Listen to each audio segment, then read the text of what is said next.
So today we're going to talk about how to run a good fake in Valorant, because there are a lot of good teams in Valorant who I think don't know how to run many good fakes. But yesterday we saw in the game Fokus versus Team Heretics some really nice fakes like this one. They're on the eco. You know, that's obviously not great, but with Zesh back in the hole, I think they're feeling like it's their game to win. Yeah, look at this initial crunch. Looking to try and catch the players out towards that B site. A double up of aggression towards A main as well.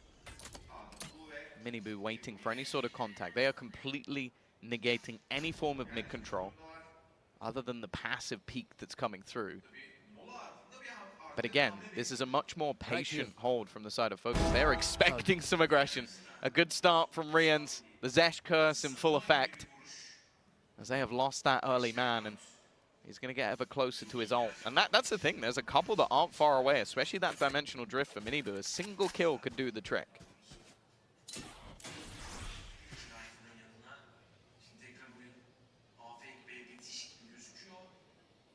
40 seconds, and they're very split. There's a TP to at least get line back over towards the rest of the squad. He'll send his decoy, he'll flash, he'll make some presence alongside the drone, and I think he's about to teleport. Yes, there you go. Back to B. Didn't move. He's still pushing forward though, but he's been caught.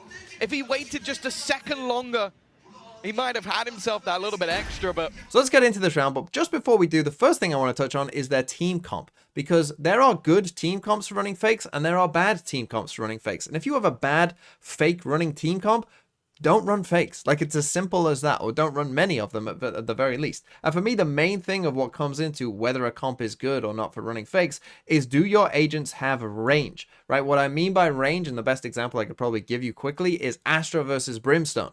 Astra can place stars anywhere on the map. Brimstone has to be within a certain range of placing his smokes on the map, right? Astra is good for fakes. Brimstone is not so good for fakes, right? So if your whole team comp has a lot of range, like, you know, Soba has a lot of range, Omen does, Yoru has a lot, you know, Viper does, Breach also has some range here as well, you know, then that is what's going to make a good faking comp versus a bad faking comp. Okay, so now let's break this down. And the first thing is that, of course, Fokus play a very slow default here, right?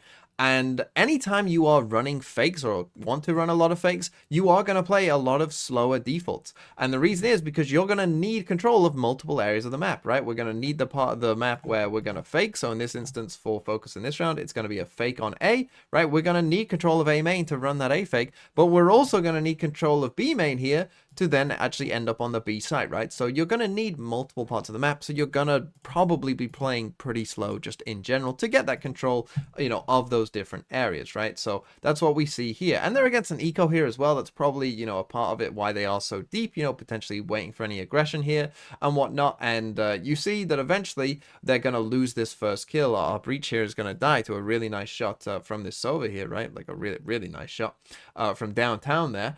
And, you know, now they're in a bit of trouble, right? They're in a 45. They're against kind of this, you know, eco with just 2 rifles on the other side. But the idea, you see, it starts to formulate, right? We pass over the spike to the Omen. We get our Euro TP coming over towards B. And here's the thing, right? Like, you've got, again, talking about the range, we only need 3 agents, and this becomes believable, right? 3 out of 4 agents, that's where the site exec is, right? So we send in this Viper wall, right? Our Viper can activate it from across the map. Our Sova is in here. Our Yoru is in here as well. And we're going to come in and run this fake, and you're going to see the rotates start coming in, and it wins Fokus this round completely, right? So we see it's going to be a fake Yoru clone, right? Obviously, Yoru is kind of the master of fakes. And anytime you are playing Yoru, you should be faking a lot. The drone comes in just here. The fake Yoru clone goes in as well, right? So it just got shot there on the map. You can see the fake Yoru clone is here. We got the Yoru TP across, right? They threaten, they threaten, they threaten. They get them, everyone behind this Viper wall, right? And then as soon as everyone's behind the Viper wall, everything becomes believable, right? That when this Sova dart then comes in as well, right? And then, you know, you're going to pick up this ult orb as well, right? It becomes believable. And these guys are already on their way, right? These guys are already completely on their way. Our Yoru has gone across. And what I like, and this is where a lot of teams make a lot of mistakes with these fakes, is what I call Aztecing someone, right? When we just sacrifice a player to the fake. You know, you send one player in here as well to make it a bit more believable. If your utility and if the rest of the round is good enough, you don't need to send someone in on their own against, you know, the rotators and the side tankers. right? And just sacrifice them. There's no need to do that if the rest of the round was good enough, because people will rotate, especially on a map as big as Breeze. People will be desperate to get across there, and you're going to see that Benji here ends up walking out, you know, straight to his death as we come around the corner. Quick, easy kill. These guys are miles away now. We get the free sight. It's a really good fake, and now into the post plant. He's still pushing forward though, but he's been caught. If he waited just a second longer, he might have had himself that little bit extra, but instead they managed to get that site for free, trying to avoid the curse that's been put in place. And now, in a retake scenario, a 4v4, but with weak weapons, this is going to be a rough one for Heretics. A really nice fake sold. I love the setup. You see Benji try to get the early flank punished. Now the rest of the squad having to mount their way back in, and without Rians, he's just being dropped. That was the rifle. Now we're down to just sheriffs, just these pistols to try and make it work. There's a TP out towards the window. Great repositioning from Fizzy, and they can run the clock down. Hunter's Fury pops, and they're lined up. Both hit with that. A follow-up that stops the defuse, and with them both hit, nobody can stick it. The time surely too far gone, and with Fizzy there, it's all too easy. 8 on the board now for Fokus. So as we come into the post plant here, obviously we see that the first decision here is Cider decides to come back, which I think is the right choice. Obviously he could choose to follow them through A here, but I think that just takes too long. So he decides to come back, and these players just decide, like, you know, let's just get there. This map is so big, you know, just rotate across, get there as quick as we can. The first fight we're going to see here with Fizzy is actually a team flash. I'm pretty sure here, coming out from Woot. Bit of a mistake here. You're going to see the Riens here just ends up fully blind. That is actually a team flash, as far as I can tell. And so, you know, not great. You see that no one gets the assist there. We get a trade from Boo there. We end up in a 2v2. Lime, you know, perhaps distracted by other kills going on the site, you know, misses this. But, I mean, this is crazy what happens next, right? Look at how close this is timing-wise with this ult. And the Yoru peeking around the corner, like, it's literally just as he comes around the corner, we ult away. Like, literally the split second. Absolute insane timing.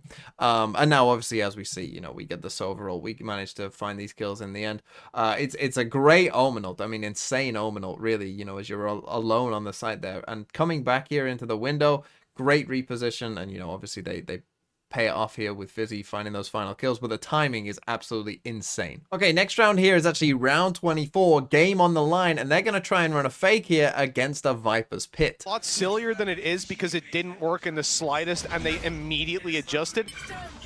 It's just a panic play. Sometimes you do that. Now with Boo finding that defuse, he got this Viper's Pit online, which is huge for 12-11. Locking down a part of the map they've had a lot of trouble with without having to commit bodies to it. Just one guy holding the choke point and one guy holding the other choke point of double doors. Yeah. And now you're stacked on B. Fokus have nowhere to go for free. This is going to be a battle. Well, that's the funny thing. They're the ones actually with economy issues, even though they managed to win the round. Lime is going to go running through. They're trying to isolate Boo, and they have done it. Flashed him consistently, but it's all a ruse. Benji has not moved. Neither has Rians. Those rotations haven't been pulled, and because of that, side has gone down. They're going to have a decent idea that Benji's still around here. The judge up close, now hiding within his cage. The wrap, but he goes down. Lime just headshots him straight through it.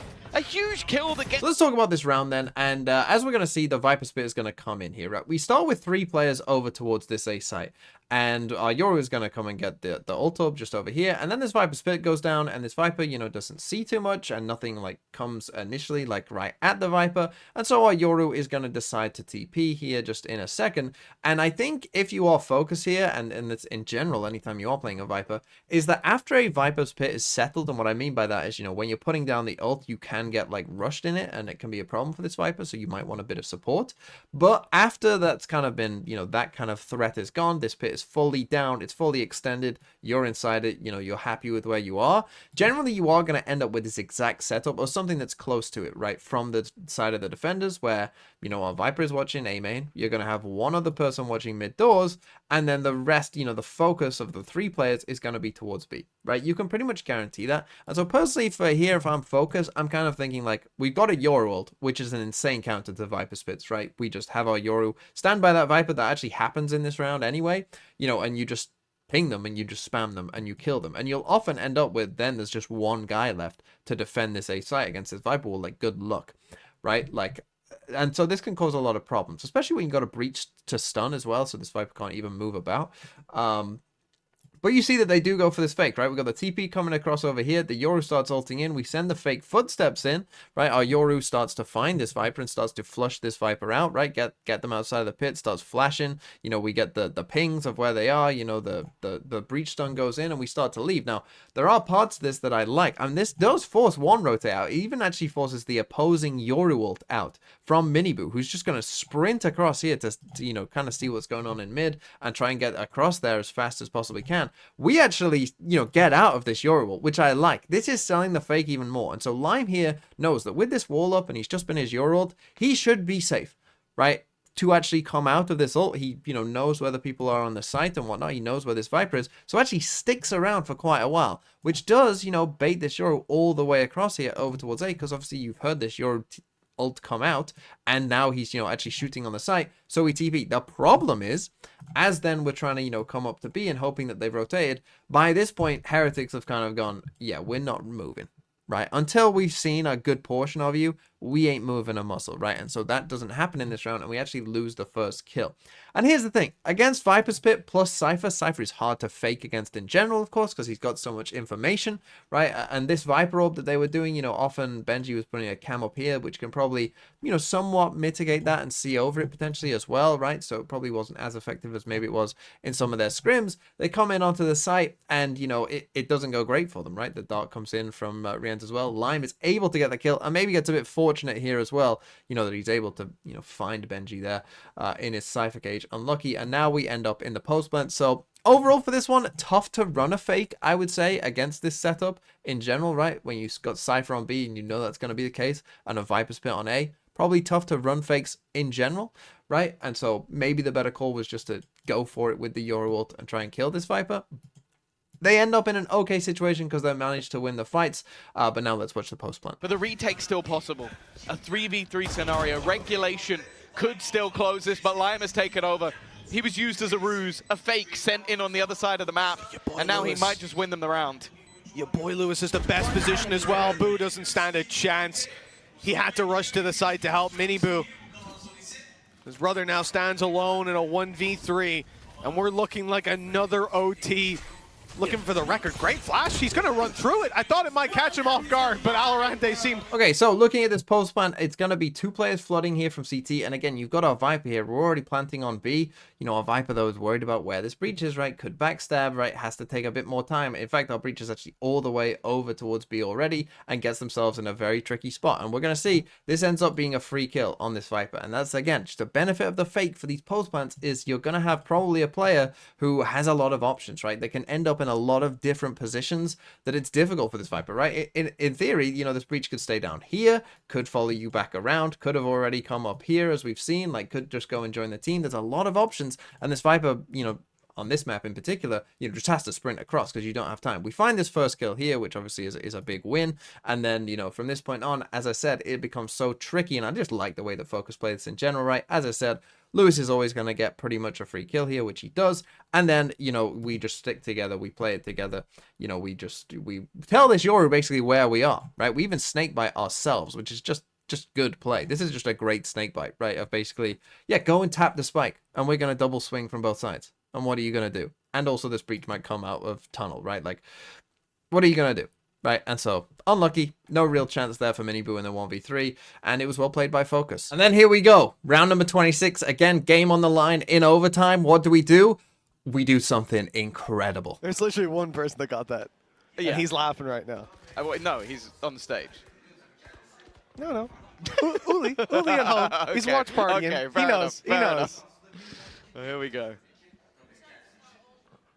Miniboo in an aggressive position. Fokus desperate for this one. The fake out not really drawing any attention. They're looking at it.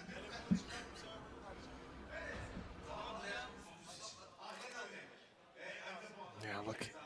A minute on the clock and still no clear intention on where they want to go. Fokus, one slip up here and it's all gone. No one wants to be the one to make that mistake. Right now, they're hoping Team Heretics get aggressive, peek out on some angles, and give them opportunities, but those opportunities are not presenting themselves. It's time to go and seize them. 40 seconds left on that clock, and Fokus, they've played a lot of mind games, thrown a lot of fakes, and it looks like they're going for another one. It could send them out of the tournament if this fails. 30 seconds left. With the drone going in as well, you'd expect this to pull one, but the fact is, Benji, every time there's been a ruse, he has not moved whatsoever. But this is a double-layered fake. They have sent in all of that utility, and this time it has worked. Boo has started rotating. Your boy Lewis is going to catch one. They get into the site for free and going to plant within those last few seconds. Boo trying to bounce utility through, but they can't do anything about it. This is one of my favorite rounds that I've seen a team run in a long time, because this is genius. As they said on the comm, great comms by Tom and Mitch, they hit them with the double fake. It's so good, because by this point, of course, they'd run so many of these different fakes, and there are even some, like, you know, little mini fakes I didn't even show in this video as well, that they've done that so much that Heretics, you know, as you see, they just stopped moving. Right, they just stop moving. So again, we take this early A control here. We just, you know, have this early B control to make sure that no one's actually pushing out here, right? We smoke off mid. We go for the drone as well, just making sure that, you know, no one can see our cross here. No one's like pushed up in mid, basically, right? With this drone coming out here. And now we're going to go for, okay, let's go for this fake. And initially, it looks like they want to go for that play that we saw earlier, the Sova and the Yoru in here towards A main. And then, you know, we're going to fake this way, and then we're going to hit the B site. But you're going to see that these guys figure out, I mean, this is absolute genius by Fokus. They figure out that, oh, they're gonna know that this is our fake, right? So they send this Omen back around. You're gonna see it in a second. It's absolutely genius, right? Because they're gonna send in again. It's gonna be the fake Yoru clone in here, right? We're ready to go. Okay, here we go. There goes the fake Yoru. There goes a recon dart. You know, we're coming into this site. The wall's gone up, right? We're coming in, but they know. They know that by this point, Heretics weren't moving, right? These guys aren't moving an inch on B. You know, they aren't going anywhere on B at all, right? So then a smoke comes in here, and then this orb comes up here, and the suppress gets the Yoru and the Sova, and hey, they're like, we've seen this one before with a Yoru and Sova here. This Yoru's going to TP across. Yeah, this smoke's coming in here. The orb's going up. These guys are going to start coming in. This is your B play, isn't it? Isn't it? And you see, look at Heretics in just a second, right? As soon as this smoke comes in, away we go, right? We believe. We believe, right? And they leave the Viper here, again, because, you know, Sova is potentially a threat to lurk through here. But other than that, this Viper probably would be gone as well, right? And so they start flashing and stuff on this B site, and it convinces them, you know, when we get util up from this KO, trying to stop them and whatnot. And now they're just walking in onto the A site with this Viper wall. Unreal call. Unreal call. And they get a free kill from it as well. Right, that then, you know, your boy Lewis, this Yoru is expecting them to be coming onto the site, right? So this Yoru is thinking, well, I'm going to come behind them, right? I'm going to come this way, and I'm going to get a free kill. But instead, now that we're the fake, I get a free kill. Now, this Viper does manage to find one, like, through this wall here from the stairs. But again, to get this spike down, absolutely incredible, and now into a post punt again. Your boy Lewis is going to catch one. They get into the site for free and going to plant within those last few seconds. Boo trying to bounce utility through, but they can't do anything about it. This time, Fokus, they played a double ruse in what could be their last round, but they have paid off with this afterplant. I think that summarizes this team. Late play through the doors as well. Your boy Lewis is able to catch one. I thought maybe more, but I didn't realize. Of course, it was Rians on the other side. He's been so consistent. One kill on the board, more to be found, with Lime making it even more difficult. An uphill battle presents itself. Time, not too much of an issue, but they need to press on, start to clear out these positions. The players are too far rooted back. Fizzy somehow faded into that kill. 13-13. Okay, so let's just very quickly go through this, and really the only point I have here to kind of mention really is just very quickly, like, Lewis here taking this fight. To me here, Lewis has to be like the last one to show himself, because remember, he got this kill in elbow. You want to be you could be anywhere, right? You could have come and done this. You could have come back to come mid. You could come back here, right? They have no idea where you are. And so you want to be the one that's like, you know, last to show, basically. You want to wait until these guys start taking contact and are starting to fights, I think, before you make a move, because you're the guy that they don't have any clue of where you're going to be, right? And so by showing yourself here, and you know, you do get one kill, so that's good, but then get traded. Like, if you don't get a kill there, it's like disaster, right? Because you're the guy that they were probably most worried about, which again is just an advantage of getting these fakes off. Lime does manage to win a fight as well, and they do enough here that you get a nice little double swing from both the Viper and the Omen here to win this thing, right? So there goes one. Viper swings as well. We win the round, and Fokus would win this game. And so I thought that Fokus had some really nice fakes. I think that their understanding in that last round we just showed was unbelievable. And I think you can see that when you have a good comp for running fakes, right? When you are running a Yoru, which by the way, guys, didn't even mention it, double Yoru on this map again. Like, it's happening. Like, it legit is happening. These teams are playing Yoru on this map for real. It's happening. But when you do have a comp for running good fakes like they do, I think they did a really good job with it. And that last round was just unbelievably good. Like, really, really high level stuff.